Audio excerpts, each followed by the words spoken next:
so much for joining today's episode of Politics for Parents. I'm really excited about this one because I think it displays what this project is all about, which is finding high quality information to help parents become more informed on issues that impact their lives and giving you actionable, quick ways that you can advocate for policies that are in the best interest of your family. And this episode is a little bit about local journalism and also the role it plays in civic engagement, which I've talked about before. But today I spoke to Brian Donahue, who's been on before. He is the editor of Red Bank Green, a newspaper in my town. And earlier this summer, a man from our town made the headlines nationally and got the president's attention for all the wrong reasons. A man was twice convicted or twice arrested for drunk driving in the spring. And then in July, he drove drunk again and he killed a mother and her daughter when he ran into their vehicle. And because of his immigration status, he's undocumented. He got the attention of the White House, and the president blamed sanctuary policies in New Jersey, and it became a debate about immigration and sanctuary policies. However, those of us who live in town wanted to know, why was this guy driving drunk anyway? Why was he able to drive after 2 consecutive arrests that were very serious? Because typically measures are taken to prevent someone from driving drunk when they've already been arrested. So that was the question on a lot of our minds, and our local journalism was able to uncover why this happened.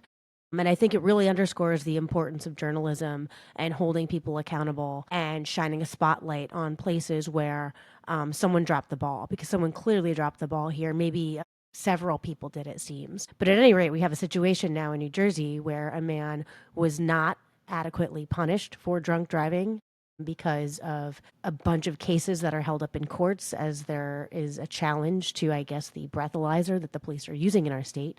And as a result, a mother and her daughter lost their lives because this guy was still on the road and was driving around drunk without any consequences. So I just want to reiterate the importance of just local journalism, quality journalism. And honestly, I mean, I wish we had better journalism in the state, because I'm sure that once this story broke, it would have gotten more attention and there would be more reporters asking our state officials why this happened and how can we correct this and stop it from ever happening again. But at this point, it doesn't look like that's happening. So I think it's up to us to do something. And I think it's also up to us to really push for and find good sources of journalism and make sure that we can all stay informed as to what's happening in our state. And we understand, the important role that policies play in keeping us safe, because that is also something that laws are supposed to do. And in this instance, it's incredibly sad that it seems like things slip through the cracks. And I don't think enough people really know the full story here. So I hope you enjoy this episode, and I hope you decide to take some action afterwards. Thank you. Okay, so thanks everyone for joining Politics for Parents today. This is a very special episode because Brian Donahue is here. He's the editor of Red Bank Green, and Brian, you are my first repeat guest on this podcast. Wow. So, congratulations. All right. If I get a merch store opened up, you will be the first person to receive swag as an honorary acknowledgement of your contribution to this effort. So thank you for that. Big deal. All right, thanks. So I'll just reintroduce you quickly. You've been on before. You are the editor of Red Bank Green. I'm in my town of Red Bank, New Jersey. It's a great local outlet, which I value. And we've had a session before where we talked about the importance of local journalism to democracy. And over the past month, with a story that's been festering locally, statewide, and now nationally, I think your journalism has been incredibly helpful for folks trying to disentangle a particular story. But in terms of, a local newspaper, I always tell people we are so fortunate to have you because you have such a great background in journalism in New Jersey. Thanks. So could you just break it down for the audience quickly, just your background and history, so they understand kind of the caliber of reporting and kind of what you've done in your career? Yeah, 1993. I've been a reporter since 1993. So I started it's interesting because my career has kind of come full circle. Right out of college in 93, I worked for a year at a community newspaper in Boston, neighborhood newspaper, small community, Allston Brighton Journal in Boston. And then worked my way up the sort of traditional newspaper career, medium-sized paper, the Jersey Journal for 5 years covering Yeah. politics and crime and municipal governments, and then 18 years at the Star Ledger, the Newark Star Ledger, which, was the largest newspaper in New Jersey, and at that point was just a huge powerhouse with a newsroom of 350 people and the 13th largest circulation in the country. Yeah. So that was a huge paper. And then went into web video at the Ledger for 6 years with a webcast, and then TV 6 years at News 12 New Jersey, which is a statewide news channel here. And now I'm back to where I started, which is doing local reporting for Red Bank Green. We've been here 19 years. I took Yeah. over from the founder, John Ward, as the editor. And it just feels really good to be doing hard news, a lot of hard news reporting. We do a lot of light stuff and fun stuff too. Yeah. But really, impactful journalism on the local level. And it's a real kind of Rip Van Winkle experience for me, because I did the past 12 years of my career have been TV, statewide news in a news van driving around the state. And now coming back and seeing the landscape kind of changed in so many ways, not just the journalism landscape, but even just the landscape of the people that you cover. Like, they're not used to reporters calling them like they were back Yeah. when I started this 30 years ago. And that has changed the dynamic incredibly for Yeah. our civic life, not just for journalism. Well, I mean, I feel like some of what you said there is a whole other conversation, because I can Right. totally see it as a citizen. But I do credit Red Bank Green in your reporting with the incredible amount of civic engagement in our town. We have some pretty interesting town hall meetings, Mm-hmm. where I think a lot of towns around the country, they probably have very boring ones. Ours are not, and people are really well informed. And it's a very regular occurrence for me to be texting with my friends in town about, hey, did you see this story in Red Bank Green? Can you believe this is happening? Or this is a really cool thing the council's doing, or this is not a cool thing. And so I definitely attribute that to you guys and your reporting and everyone who's listening. I think if you don't have a local outlet, look for one. First of all, look for a local outlet that tells you this kind of stuff. And if you don't have one, maybe start asking around about where you're getting your news. But anyway, this episode is about a particular story, because I think the story in and of itself and our discussion today is going to highlight the importance of quality journalism in our political process and in our society, and what happens when we don't have it. So I will very quickly introduce this topic with kind of how I perceived the developments and what happened around this story. And then I'll hand it over to you, because I know as a journalist, you've dug deep in this story and you've actually uncovered some of the things that I know me and my citizens here have been really wondering about. So on July 24th, which is not even a month ago, it feels like it was long ago, but it's only not even been a month, there was a man from Red Bank who was involved in a DUI. He was driving drunk. He killed a mother and her 11-year-old daughter a few towns over, which is horrible and it's been tragic. But what's happened since has been pretty remarkable, in that we've learned that this man had 2 DUIs immediately prior, like in the months preceding. He had 2 DUIs already, and very concerning behavior. And what's happened since, as this, I guess the court case has been playing out, but what's happened since is now I think the president highlighted this case and blamed our Democratic governor for sanctuary policies in New Jersey. And he talked about this man's immigration status, the fact that he was here illegally. So, of course, now it's then taken on this whole other bent of this man's immigration status. And then we have a governor's race coming up in November. So the gubernatorial candidates have been going back and forth. Our governor has actually said the man should have been deported, Mm-hmm. but he's also not backing off of sanctuary. But the whole thing has been it's become an immigration debate, when I know my friends and I in town were asking all along, wait a minute, regardless of the guy's immigration status, 2 DUIs immediately preceding this Mm-hmm. arrest or this incident. Like, why was this guy on the road to kill these people? And that's what we were all asking each other. And I remember talking to my husband one night and saying, whose jurisdiction is this? Is this a Red Bank prosecutor issue? Was the prosecutor in town sleeping at the wheel? Is this a state issue? Is this a county issue? Like, who didn't prosecute this guy and who didn't hold him accountable for those earlier DUIs? Because I know people who've had DUI convictions and lost their license. And usually that's something that's pretty, impactful on someone's life to the point that they don't do it again. And then recently you put out an article that in the headline itself asked, why was this guy even driving in the Mm-hmm. first place? So I'd love to hear from your perspective kind of how you thought about this story and kind of what you were seeing, and then where your reporting led you on this. Yeah, I've been chasing both angles of this, which is why was he, which is what the Trump administration was asking, which is why he was not deported. But the other Mm. question is, how was he driving the car, right? So set the immigration issues aside. That kind of threw up a lot of dust on this issue. We had a new law here in New Jersey in 2019 where people on their first offense automatically have to have an interlock device on their car put in. So this Okay. guy would have had that. So what happened is this accident happened in July. In March, he's arrested with for DWI.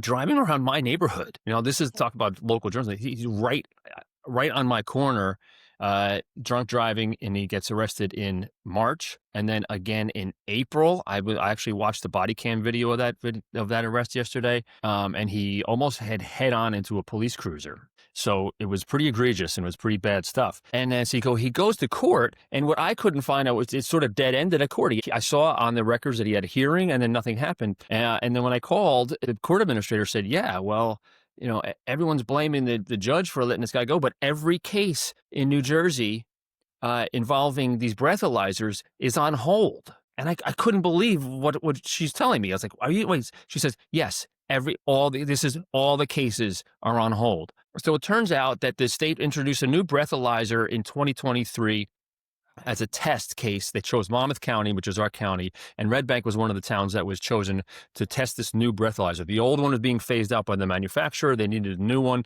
And whenever you bring a new breathalyzer in to use, it has to be proven scientifically accurate to hold up as evidence in court. This Okay. happened before in New Jersey when the last model breathalyzer came in, and it led Okay. to 3 years of delay. So they knew this was coming. Oh They God. knew this could have happened.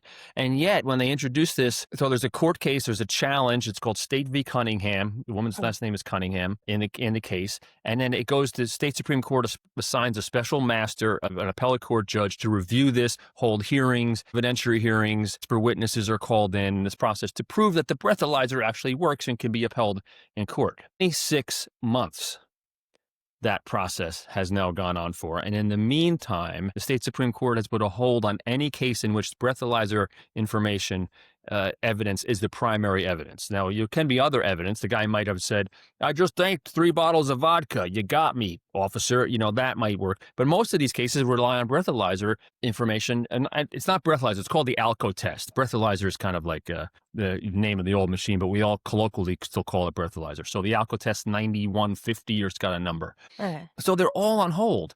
And I asked the prosecutor then, and then I went to the prosecutor in Red Bank and said, "How many of these cases do you think are on hold?" And in Red Bank, a town of 14,000 people, he said between 50 and 100. And I started calling defense attorneys, and they said, "Yeah, there's 30,000 cases a year about in New Jersey of DUI. Most of them are on hold because in the past couple of years, this has expanded beyond Monmouth County. This Yeah. new machine has been introduced in almost every county." And my jaw dropped. I mean, this is the kind of story that I worked at the Star-Ledger in a newsroom with 350 people. It was very hard to get on the front page. In the heyday of the Star-Ledger, it was Yeah. like, on Sunday, A1 was like, you better be breaking news. You better be really finding something out that no one has reported before. Yeah. And I was thinking, I've been at Red Bank Green for a year and a half. This is my first Star-Ledger A1 story. This would have been on the front page statewide years ago. I was also shocked that this hadn't been reported by any other media outlet before. Yes. Like, how is it that all of New Jersey's DUI cases for at least the past year, maybe the past 2.5 years, have all been on hold? The defense attorneys are raising a case, the issues of not just the people who are victimized by people who continue to drive after they're drunk, but the people who have cases against them. I mean, Yeah. some people make a mistake. They want to go on with their lives. You're applying for a job. Maybe you're going to be a driver. How do you apply for a job if you have this case coming down? Your license might be suspended. You don't know. Like, people's lives are put on hold in these cases when they're the defendant. Right. So this is what happened. This is what happened with this case with Raul Luna Perez, who was arrested in March. He goes to court a month later. That case is put on hold. He's arrested again in April. He goes to court. That case is put on hold. And in the meantime, he continues to drive. And then in July, he slams head on into a car carrying a mother and her daughter and kills them both. I mean, it's Yeah. just It is disgusting. It's disgusting. It's so blatantly preventable. Like, talk about a senseless death, right? But to your point, I haven't seen anyone else. I've seen the New Jersey Monitor repeatedly in their daily newsletter highlight this case and all they talk about is the political rhetoric of the Right. immigration. I was shocked when I finally saw your article. I'm like, why is New Jersey, why is no one else talking about this? Because this is incredibly frightening to me. I mean, this could happen to anybody, especially in the shore towns in the summer when you have a lot of behavior that maybe not be so above board. Did you learn anything about like the last, because this already happened once, right? So this happened before the last time they Right. introduced the new test. Like what happened back then? Like how long were things delayed? Was there any type of like uproar then? Were there any lessons learned to be implemented this time around to prevent it this time? Like, That's the big question. I mean, I talked to defense attorneys and they said when the previous ALCO test, and they have the model numbers. So when the previous one came in, they had another test case. It mhm. was, State versus Kane, the weather began with a C. When they went through this, and one of the defense attorneys I talked to said, look, they knew this was coming. The attorney general's office, they put the blame on the attorney general's office in saying this should have been, if you're going to bring a new machine in, start it on a much smaller scale, start it in one town, get your test case, get this before you start introducing this machine, on a much more widespread basis. Okay, so that was like the breakdown the last time they did this. So then this time around, you said they started it in Red Bank, which honestly makes sense to me because we're one of the few towns in this area that has a good amount of bars. We have people who Yeah. drive, and I feel like that's a pretty decent test case. I mean, was it not? Like, what happened? Yeah, well, that makes sense. It does make sense. Perfect. Red Bank's the perfect town. It's a small town. You have a small police department. We have some officers here who are really adept. Actually, one of the ones who did this guy's second arrest is she's really actually good at DUI cases. Yeah. You watch these body cam videos and you can't believe her patience level in handling it. Grace Majuli. She's like worth watching. I couldn't do it. I couldn't have the patience. And she does it with the stat test, and she handles these, and she gets a lot of DW drunk drivers off the road. So great town to start it in, but defense attorneys are saying they should have just started at a smaller scale. I mean, look, part of this too is, I got to say, in high school, I was the president of Students Against Driving Drunk because of a tragedy that happened to someone I knew when I was 13. I guess I still kind of wear that, that badge because I just feel like as a society, we don't take drunk driving or distracted driving now nearly as serious as we should. I mean, that might be the biggest symptom at all. It's like, oh, you know what? We'll take a couple years and review this new machine and get like, I still don't think we take this crime seriously enough. It's not a victim. We treat it like a victimless crime. It's not a victimless crime. It Yeah. never is. It's like you're waving a loaded gun around in the street when you're Yeah. distracted driving or you're drunk driving. Yeah. I'm with you on that. I've made some noise in the town and probably bothered some people just because I don't think our streets are nearly safe enough with the way people drive. And we've even had, my husband's car was just slammed into a few weeks ago. Just parked on the side of the road late at night. Someone slammed it really loud, woke up the neighbors and just drove away. And after this story broke, we're like, oh, maybe it was that guy racing to get home. Like, we don't even know. That seriously could have been it. Yeah. But I guess so you said that like all the cases are held up because of the breathalyzer. So basically the only way to prosecute someone and to enforce like DUI penalties is the breathalyzer. Like you said, if they admitted it on the scene, they could be like, I mean, did this guy, I mean, isn't there like a roadside sobriety test? Like, Yeah, I they don't know. did them. And like I said, I just got the body cam videos of those and watched those, and they're pretty unspectacular. He fails; he can't stand up on one leg or the other. But I guess an adept attorney, could argue that stuff away. So Okay. the breathalyzer is supposed to be the real proof of what somebody's blood alcohol content is, unless you have a blood sample. So yeah, these cases really we've come to rely on that data because, I guess someone could argue they just have terrible balance, and there's a language barrier too when this guy's getting his cases. You don't know what an attorney could argue, so they need these machines to work and to be admissible for evidence. So at this point, where does this stand with regards to like his cases and the other DUI cases, do you have any sense of a timeline, or has this incident inspired, I guess, any like high priority feeling to like get this resolved? I did get an email from the spokesperson from the administrative office of the courts who said that there was a hearing this week on this. Okay. Again, this is the kind of story that probably would have been A1 on the Star Ledger or State White paper. I mean, I remember working for the Star Ledger, and you would do a story like this, and the next day you'd have your Trenton reporters asking all the we had 13 people at the Uh-huh. Star Ledger in the State House, largest state house bureau in the country. We would have a reporter in Newark write the story, and then the next day, the 13 reporters would be badgering the lawmakers in the hallways of the state house, saying, "Hey, what are you going to do about the breathalyzer? What are you going to do?" And then the press would force action on these issues. Yeah. That whole ecosystem doesn't really exist anymore. Well, and that's why I was so happy to see your article, because I've been sitting at home. I'm the kind of person that sees something like this. I'm like, okay, like somebody's got to like take accountability for this, because this is Yeah. a failure of our government in some way, shape, and our law enforcement. Like somebody needs to be held responsible. Who holds responsibility for this? And what can I do? Who can I call to say, hey, like, how the hell did this happen? I mean, I've got to believe that the I family. think you would call your legislators. I think there was somehow bogged down in disputes over who was going to. Actually, I think the public defender's office was involved, and there were disputes over who was going to pay for expert witnesses. I'm not sure, but there was some in what the administrative office of the courts told me is that they have settled some kind of side litigation. There must have been some lawsuit that spurred off of this over. I'm not sure if it was who's going to. I actually didn't delve that deep into it because I mean, just that's so inside baseball, but hopefully there's action on it soon, because the defense attorneys were thanking me for writing the story. They're happy because they hope, some kind of light shed on this will hopefully get this moving. I mean, the office of the attorney general, I asked them about it because the defense attorneys were pointing some fingers in their direction. Their public information officer sent me a response thinking I was asking them about something else. There was another case a couple of years ago in which the state trooper who's in charge of calibrating these machines Mhm. was making mistakes Yeah. for whatever reason, and they had to throw out thousands and thousands of cases. Oh, I remember that. Yeah, that was so.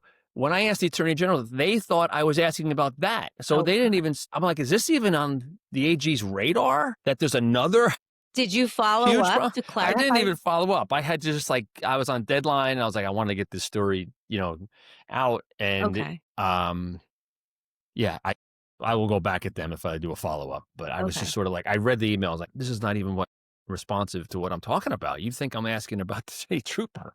Right. I mean, and, to be fair, like, with regard to, like, your purview and Red Bank Green's perspective, I mean, you're focused on things in town, and you answered the question, because a lot of Right. us were wondering, like, why the hell is this guy still driving? Why is he still on the road? And how concerned do we all need to be about, is he driving around our town? So I'm glad that at least you answered the question, like, how did this happen in the first place? Because no one was really sure. And we're like, wait, like, is this really about our town sanctuary policy? And does this mean there's like other reckless people around? Yeah. And So when you highlighted, no, it's actually what DUIs, that made me feel probably a little bit more scared, because again, we live in a town with lots of right. bars and So lots we of, run the police blotter every month, yeah, and it's this list of arrests, and there's always a few DUIs. yeah, There could be two. Sometimes there's like 10. We have a lot of bars in town. A lot of people yeah. coming into town to party and to drink and have dinner. And I'm thinking, I've been at Red Brick Green now a year and a half. I'm thinking every one of these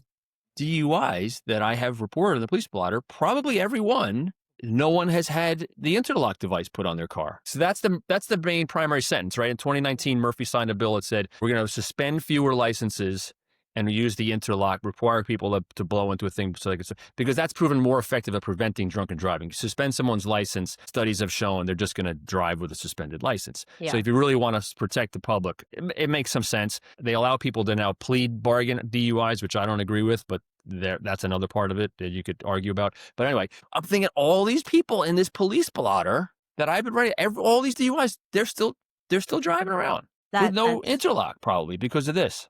That's and so scary. just for those of us who aren't as well versed, the interlock device is something you have to breathe into, and you have to Hmm. blow below the legal limit in order for your car to even Right. start. So it's like, so This man who killed a mother and her 11-year-old daughter should have had that device on in, like, March, Yes, probably, when or he had his April, by first April. by April. And basically, like, DUIs at this point for the past 26 months, you said, have been basically unprosecuted statewide?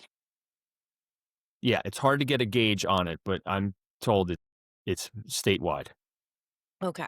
There may be a county or two that is still using the old machines they're not working. So, a part breaks and their manufacturer's not making new parts. So we have a machine that we rely on for evidence, and that evidence is inadmissible in court. Okay. And all the police are using this machine. It's stunning. Have you spoke who else has anyone else reached out after you wrote that article besides me? Like, who have you been talking to? Like, I reached out to Mothers Against Drunk Driving, and they have not gotten back to me. what? Yeah, I would thought that they would have jumped all over this, so I haven't heard from them. Look, and again, like I haven't reached out since I wrote the story. Like you said, like as a reporter, you're going down 15 avenues, and once you have the story locked up that I wanted to explain, like what Yeah. happened, I move on to the next story. And when it's time for me to do another follow up on this, I'll go back to all those places again and see if. Well, I'm glad you did it. So you've done your job as a journalist and you've brought us some Thanks. facts about something that I think has been egregiously misreported by other outlets and sickeningly misconstrued by our politicians. Like, I'm really disgusted by the fact that, I mean, I'm not surprised that, the Trump administration used this for political gain with their whole immigration thing. I mean, that probably was pretty predictable. But I really take issue with is that we have state elections this fall, and everyone running who's touching this subject continues to talk about the wrong thing. When this is actually, in my view, an opportunity for our officials to say, hey, this happened and I'm running for state office and this is within my, realm of responsibility. And I'm going to correct the fact Mhm. that this guy should not have been on the road because of his DUI. Forget the immigration status. Like, we should not have drunk drivers on the roads that are killing families. And like, I think that's something that you can run on. I think people would respond to that favorably. And yet our politicians are just kind of feeding into this like ridiculous rhetoric and this posturing that's why I started this podcast because I'm tired of it. Like, this is an actual problem that had fatal consequences. And because we don't have any accountability mechanisms, no one's taking responsibility. And it seems like nothing's being done really about it. I think this it's a whole nother show. I think this case does underscore a lot of interesting things about immigration, and immigration was my beat for 7 years at the Star Ledger. Yeah. So also to see how that landscape has changed and how cases like this are handled now versus how they were handled. So I think there's another element. This fatal crash could have been prevented by two ways. Either he was prevented from driving the car or he was deported, right? There's two separate discussions, but Now, it could did have you been look fixed, but it could into have been the fixed. deportation aspect of it? Because that's something that I honestly don't know much about immigration policy. It Yeah. seems like it's a long process to get citizenship, and there's all sorts of people that are doing the right things and still can't get it. So, I mean, did you look into his immigration background and what could have been done on that end? According to the Department of Homeland Security, he's undocumented, Okay. which means he's unauthorized immigrant. Here's the other thing: is he had a parent and another arrest for an assault. It was Yeah. a domestic violence arrest Yes, I saw that. previous a couple years ago. That was withdrawn, so he was never convicted. That's the one I think at which point the Trump administration is saying this guy should have been flagged for deportation.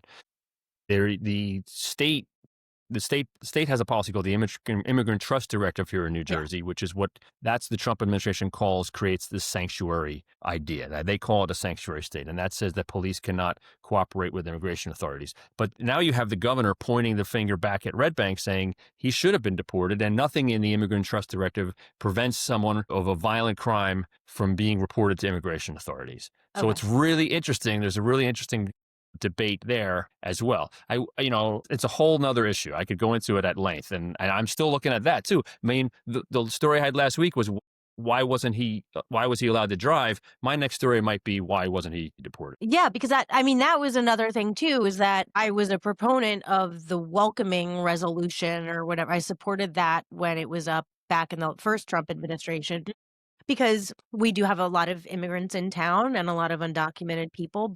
a lot of them, through myself and my friends, we know them to be really great, upstanding citizens. They are the first to contribute when there's, drives or volunteer events at schools and things like that. And a lot of them are great citizens. So, I hate to kind of feed into rhetoric about all these people being illegals and stuff like that. But in this instance, you have to wonder, okay, like, was I mistaken or No, I mean, look, what's the right balance here? I don't know.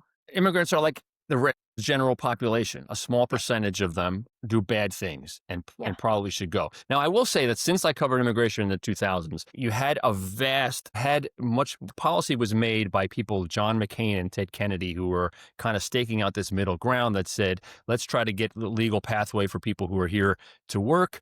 Yeah. And people who commit crimes, let's get them the heck out of here. Yeah. What you've had since then, since I covered immigration, is both parties' policies are being dictated by what was then the most extreme wing of their party, right? Right. It seems like the Republican Party is dead set on declaring all illegal immigrants criminals, Yeah. and it seems like the Democrats have gone in the direction of saying none of them are Yeah. criminals, which is not true either. We used to have a program here in New Jersey called 287G, which was seen as the midpoint. It was the compromise between having local police enforce immigration laws, like Red Bank police asking people for their papers, which is what we don't want because domestic violence victims don't want to come forward and the like. But you would have a Yeah. trained sheriff's department officer in the Monmouth County Jail when someone is incarcerated, might then check their papers and contact ICE and say, you might want this guy. We have him in the jail. He just hit somebody over the head with a club, which Okay. happened on my street with an Right. unauthorized immigrant earlier this year. He tried Yes. to set a guy on fire. Yep. He hit his neighbor over the head. He's an unauthorized immigrant from El Salvador, victimizing another group of immigrants sitting around a fire pit from a bunch of Mexican guys. Again, victimizing their own community. That guy goes to the Monmouth County Jail. And Governor Phil Murphy in 2018 or 2019 canceled 287 and G. Said we are not going to have any local law enforcement cooperation with ICE, including this incarceration model in the jail. So that guy who hit somebody over the head and tried to set someone on fire and pulled a gun on him is not sent to ICE. So he is released, and then ICE actually Red Bank Green. And then I go down the street one day and there's ICE officers arresting this guy. And they're saying, yeah, we read about it. I asked them, are you guys issuing a warrant? Are you guys sheriff's officers? No, we're ICE. Read about it. We read about this in Red Bank Green. And I was like, I'm Red Bank Green. It was a very head spinning moment for me. But anyway, Okay. I So just gave you a whole lot there, but that was a lot, but we do it's have, helpful. we have broken down. The Democrats have, in order to protect the immigrant population, have in some of these cases protected some people who maybe should have been turned over to immigration authorities. Well, and that was my first. I mean, that's kind of been what I've been thinking since this story broke. Is like, okay, clearly this person should not have been driving, and clearly these people should still be alive. And some type of prosecution mechanism somewhere failed, and now it seems like there's like two avenues of failure. There's two, yeah. Which is, I don't know. I guess to me, that's more concerning because in the first instance, I'm like, all right, so now we've got drunk drivers driving around without any repercussions and killing people. So as a parent, that scares the shit out of me. But then at the same time, we're talking about people who are dangerous to society that shouldn't even be here. Yeah. So there's actually two mechanisms that could have stopped this guy and neither one did. Yeah. And that to me, and the thing is, I'm so grateful for Red Bank Green because in your absence, all of us would just be sitting around like trying to figure out what do we do about it? Like we do not want these people in our communities and we do not want our children's being hit by this guy riding their bikes. I mean, thankfully my kids are young. So we're all home and in bed 8 o'clock every night. So this isn't as much of a concern. But if I had teenagers, I'd be scared to death right now of them going out late at night. Mine are 17 and 19. So and like this is a parent. And this guy's second DWI was a block from my house. I mean, just as a parent, forget your reporter hat for a minute. Like, what do you think? What are you doing? I mean, what do you like? I don't know. Like, if people are like, "What the hell do I do about this? I don't like this. What do we do?" I think in this case, again, like I think you go to your legislators and ask them what's going on with this backlog with the DUIs, and I just think we still need stiffer penalties for and distracted driving, right? I mean, distracted driving is the new drunk driving. I mean, we all see people just veering off every day. That's probably somebody checking their phone who hit your husband's car. It's horrifying. I mean, my youngest just got her license in May, 17 years old. It's the most probably the scariest moment as a parent is when your kids drive off in a car. I mean, I'm still scared. My kids aren't even old enough to ride their bikes around town yet. I'm terrified for that because I've been a runner for like 30 years now. And even running in this area, I grew up around here. Running the past 20 years since cell phones came on the scene has become so much more dangerous. Yeah. Had so many more close calls, including in town, which has led me to take action about pedestrian safety in town because like there is so much distracted driving just trying to cross the street, even if you're being safe. And people don't pay attention. So I definitely am with you on that. And I think, yeah, to contact your state representatives, especially because this is an election year, everyone's up for reelection. This is the time to really start bringing these issues up and making noise about it and asking people, well, if you're elected, what are you going to do? All the candidates, I mean, they're running, so they should be out. They should be having public events. They should be having, community handshakes at different events in your community, and if you see them, approach them and ask them about it if this matters to you, or call their office. I mean, you can call their offices and get a person. You can get a real live person. It's not like calling Congress where you're a switchboard, you leave a voicemail and you never hear back. I mean, like, these people do hear us and they're easy to access. So I think that's the right move in the first instance. Well, anyway, so I guess I'll stay tuned for your upcoming article if you do one on the immigration aspect. That'll be very interesting as well.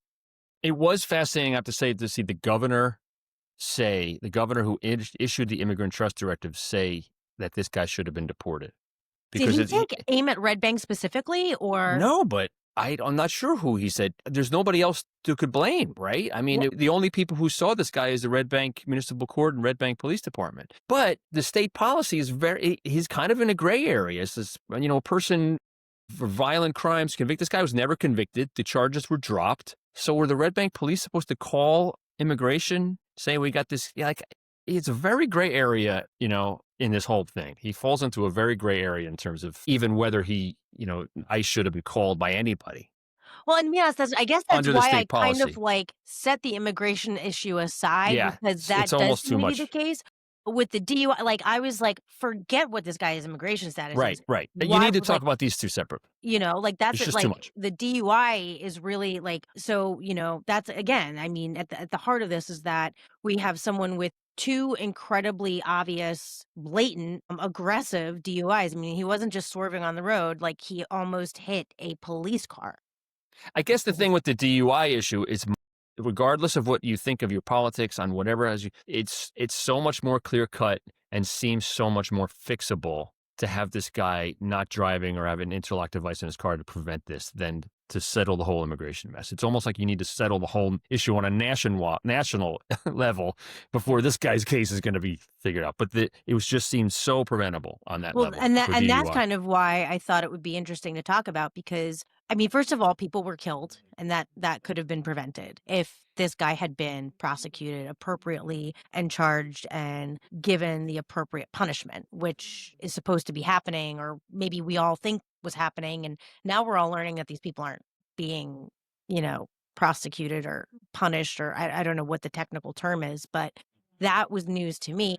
And as I said, I mean, that is incredibly scary that this guy was able to have 2 DUIs and then on his third, well, who knows if this was his third offense, right? I mean, he probably Mm. has just been driving drunk for longer and we're lucky he hasn't killed more people. I don't know. So what happens now, I guess, and then we'll close it out. What is his case like happening now? I think I saw that he is on house arrest basically with like an ankle device, so he can't No, he leave. was, which was, I was surprised. I mean, it brings up another issue of bail reform, but we can't open another can of worms. Okay. He was actually issued bail originally after this accident, Yeah. and then he was turned over to immigration, and he was taken to an immigration detention center in Elizabeth. Okay. And then I think once they got some blood results, or there was some other evidence, the Ocean County prosecutor's office took him back. They went up to the immigration detention center, brought him back to Ocean County jail, and they got he was ordered to be. He's in detention now. He's in jail waiting trial. I think he agreed to that at the last hearing he was at last week. Oh, okay. So he's So in jail. he's in jail and he has an immigration detainer. So his criminal case will go forward. People will, if he's found guilty or if he pleads guilty, he'll do his sentence, and then at that point he should have an immigration detainer, and then he would be deported after he finishes that prison sentence, if that's what the sentence is. I mean, it's looking like prison now. They have him at the scene with 2 people killed. Okay. Yeah, Well, I guess homicide charges. in this instance, I can rest a little bit easier knowing that this guy is not driving around my town, but we still have to, I think, address the rest of the DUIs that have happened in town. How many did you say were in Red Bank Between 50 and 100 over the past how long? over the Year? past since 2023. Okay. So that's in our town and then statewide. Thousands and We thousands. I need to couldn't get be a number. It's in the thousands. okay. That's all Well, I know. for everyone listening, if you do not want drunk drivers killing your loved ones, then you might want to call your state representatives and ask them how we are going to resolve this and kind of get these cases, prosecuted, investigated, and get this back on track, because this seems like a pretty dangerous thing at this point. So thank you so much, Brian. Is there anything Thank else you, you have Nicole. to add, or we good? No, I think I could go on and on and on about a lot of this stuff. Okay, well, I'll wait for your next story on this. I greatly appreciate your reporting and your time. So thank you so much. And I'm sure you have some more fun stuff to cover in town with Count Basie's birthday tomorrow. I saw that post recently. So Yes. maybe Yeah. on more lighter topics. Yes. Hopefully keep it light because Labor Day weekend is coming up. End of the summer. I'm hoping like next week is light fare, light news, right? You want to Let's coast into hope the in this news cycle, the crazy news environment. Thank you so much for this. All right. Thank you. Okay. Bye-bye.